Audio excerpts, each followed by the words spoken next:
All right, welcome. Welcome to the first module from Living Life by Design. The reason why I made this whole series is because of the fact that there's going to be conversations that we have moving forward, like any kind of Zoom calls, or if I want to have, like, we do a Q&A, there's going to be some stuff that might sound foreign, especially if you haven't really been in the space, if you're barely getting in the space where you're trying to just like figure stuff out and you haven't really done no like self-development work. And even if you have, there's still going to be stuff in here that I guarantee you're going to come across that you haven't really practiced. And if you have practiced, the reason why you're here is because you want to level up. And so there's some stuff that, even though that we may have heard them before, just putting them into practice and good use and actually using them and not just like knowing. It's cool to know stuff, but what good is it? So in this group, the idea basically is what we're going to do. This first module, or this first mini course that you're going through, is just to lay the foundation and just literally the basics. After this, we're going to get into a whole bunch of stuff. But if you don't know any of this stuff, this whole group is going to be weird. Stop living by default. Start living by design. Now, the reason why we say that is because the majority of us, the way you live life right now, this very moment, you know what, I wasn't going to use the board, but I use it. From the point, we're going to put like -1. This is 0. And then here's 8 years old. So from right here to right here. And this is the negative part, is whenever you were in the womb. You're not even a day old yet, So from birth, whenever you're inside your mom's womb, you start learning stuff. You start learning little things. The way whoever is with your mom, hopefully it's your dad, if they're together, the way they express each other whenever you're in the belly, all that stuff builds up all the way until you're 8 years old. Now from here to here, this is a critical part, because if you, for example, take a map, right, and you have the map of the United States, all right, and let's break it down even simpler. Let's say you have the map of Texas. What the map of Texas is, if you look at the map of Texas, it has a bunch of main roads. Like it has I-10, it has 59, it has a bunch of different ones, but I-10 specifically goes from left all the way to right, and then it has 37. That one goes from the south all the way north, and these are the main roads that you see when you zoom out, and you can't see no small roads. You see the main roads on what to take. Well, this is the same thing that happens whenever you're born from 0 to 8, or from right here to 8. Really, yeah, well, the whole thing. So this is laying out the foundation, the main roadmaps on how we're going to look at life, like our lens of life. Now, the way we actually get out of this is we become aware of this, of what's going on. We do work, deep work, and we dive deep and figure stuff out, and we start connecting dots so we can understand ourselves. Because a lot of this stuff, to be honest with you, some of the stuff we do right now, the reason why we do it is to avoid different things that we experienced when we were younger.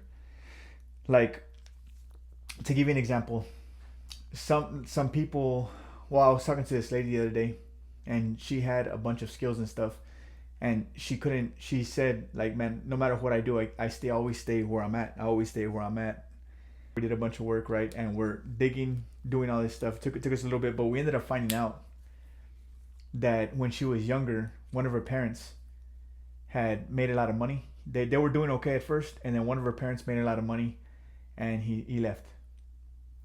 And it kind of broke the family. So in her mind, by her not making enough money, like her staying bare minimum the way they were before, she had related it back to whenever she was a kid and her parents. So she couldn't make enough money, because if she made more money than what she needed, then she felt like she was just being bad. She was going to take off. She was going to leave, whatever, you know what I mean? And this is just one of the little things that you come to find out. And then there's a whole bunch of other stuff that we get into, but this is like the main part of what I had said earlier. I have some notes here. I actually had did a whole presentation for this thing, the whole module, but something happened with the loom. I couldn't record. I don't know what's going on with the loom. So right now I'm just making sure I don't miss anything of the first video. You're who you program. So here's another thing. You're not who you think you are, and that's because of this. A lot of the stuff that we have been conditioned over the time, they've instilled these beliefs in us that on the surface level we think that they're ours, but if you dig down deep, and you don't have to dig down deep with every single thing, just the stuff that you have problems with, right? And to figure out what like, why do you even think like this, or why do you feel this way, or why do you want this. This is an example that I got from, I don't know, like 8 years ago, and it's about a story of this woman. She, for Thanksgiving, she was cooking, and every year she cooked, she would cut the ham in half. Now, you might have heard this, you might have not, but she cut the ham in half, and her daughter was asking her, like, why do you cut it in half for? And she said, well, I don't know, I've always done it this way. She's like, well, where did you get that from? He said, well, my mom taught me, because my mom cuts it in half. And she's like, okay, well, let's call grandma and see, why she cut it in half. And they called the mom, well, they called the grandma.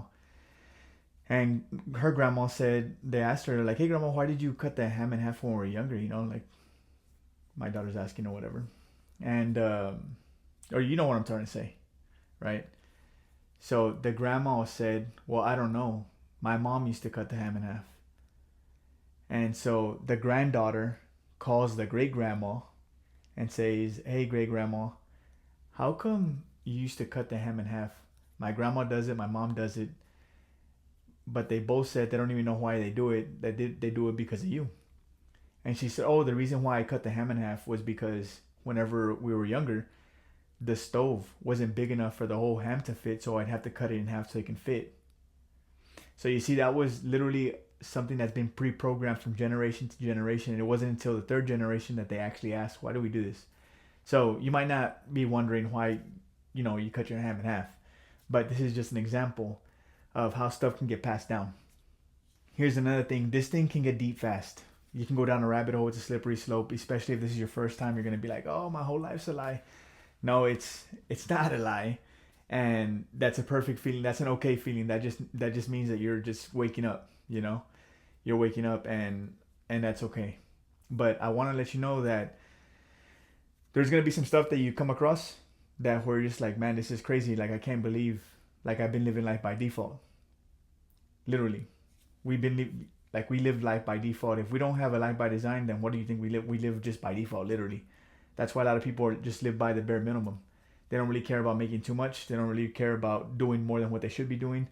A lot of people, if you notice, a lot of people want to get paid for a job that they haven't proven that they can do. So nobody wants to pay them because they don't even know that this person can actually do the job. They haven't set no example, so it's kind of like a never-ending cycle. You know what I mean? If you do end up stuck in a loop, and if you end up trying to figure out what's what, there's a couple of things that you can do. One of them is journal. If you have an idea or you're stuck somewhere, write it out, and it doesn't have to make sense. The beautiful thing about journaling is literally that you can just write out whatever it is you feel or whatever situation it is, and just keep writing until you run out of stuff to write. And it doesn't matter if it's like not in sequence. It doesn't matter if none of this stuff makes sense. What you're doing though is you're literally just taking everything out your mind, putting it out on paper. The more you do this, the more your mind will start organizing it. So that's one like little life hack, is to journal. Affirmations, we're gonna go into this at a later time, not even in this course. We're not gonna go into this, and the reason is because you have to set up some stuff. And affirmations, I don't really believe in just affirmations by themselves. Affirmations, they only work if you have like some emotion behind it. Reason being is because I heard this from Tony Robbins. He said, if you go outside to your backyard and you look at the grass and you say, there's no weeds, there's no weeds, there's no weeds, it's not going to do anything. There's still going to be weeds there, So just talking about it, words are real powerful, but when you put emotions behind it, that's when stuff starts changing. Stuff starts vibrating at a different frequency. And you'll see further down the course, you'll see that there's from Power versus Force, there's an actual frequency chart. The top frequency, which is like God mode, which is like Jesus, is on there. There's only a couple people that said it's been on there, but Jesus is on there, and he's like the ultimate part. And all the way down to like anger And there's just a bunch of different ones. I'll put it up a little bit later. We're going to get on it. And so every emotion vibrates on a different frequency, you know, so that's what's really important. So anyway, whenever you match the frequency with what it is you're saying, now you start moving and shaking some stuff inside the like spiritual realm, if you will, you know, the stuff behind this stuff. Mind mapping, that we're not going to get into that at all. And this is something I got to do one-on-one, because it's, you end up being in the decision tree. You end up having to make a decision tree. So what ends up happening is like you have this is a basic deal. And the reason why I have this on here, you're probably wondering, well, why the hell are you telling me this if like we're not even going to go through it? Well, this is why, because I want you to know that there's levels to this shit. So the level you're on right now, like this thing, this is just the foundation thing. And the next level, which is like the affirmations, and that's like the next level. This is some deep work stuff. What you do is basically it's called a decision tree, because you'll have one decision right here. Where'd that come from? And then it stems off to this way or this way, this way or this way, this way or this way, this way or this way, this way or this way, this way or this way. And then all the way down till you get to the root cause. But this right here is like a breakthrough mode right here. This is like, it's literally, and this brings you awareness. That's all this is doing. This whole thing just brings you awareness, you know, of what's going on, and lets you also know that you can control your life. Okay, for the exercise, on the next page, you'll see the exercise. The exercise is basically, I want you to write down on a scale of 1 to 10 where you're at in faith, family, fitness, finance, and your relationships. And the reason why is because, well, I put family on the next one, but what I mean is like relationships, meaning like if you're a parent with your kids, with your spouse, with your sister, your brother, one of your parents, anybody in your immediate circle that you consider like good friends, that you call them, like on a scale of 1 to 10, how is it? And the cool thing about this exercise is that the way it works is you figure out what's a 10 first. What's a 10 look like for you in every pillar? And there's only 5. There's more. We're going to go deeper later. But for right now, just to keep it simple, just so you can get through this thing, there's 5. Faith, family, fitness. In faith, what does a 10 look like for you? In finance, how much money would you need to be making? How much money is the bank account? You know, what's a 10 look like? In your relationship, like I said earlier about the friends, family, or even your significant other. Self-development. How is that? How would a 0 to 10 be for you? You know, what would that look like? When it comes to finances, same thing. Oh, I already said the finances, right? Yeah. Oh, it's fitness. That's the one. Fitness. So when it comes to fitness, from 0 to 10, what's a 10 look like to you? 10 being the best. So a 10 for me is going to be different than you. It doesn't matter if you want a 6-pack, you don't want a 6-pack. Just being fit. Fit to some people can be having a 6-pack, going to a show, like doing a show, like a stage show, like, you know, where you get medals and shit. Another person can have just on a scale of 1 to 10, a 10 for them is like, dude, I want to be fit where I can actually run around. I want to be able to be old and run around and still have mobility, strength, and conditioning. Like I want to be able to get up and go. I don't want to be like, you know, just like walking and just like can't move. You know what I mean?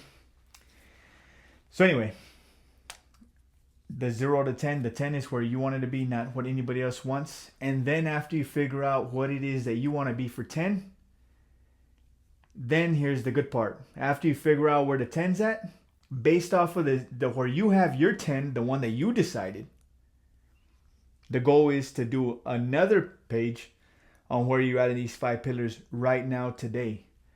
And that's going to give you a blueprint on where we need to work on. See you in the next module.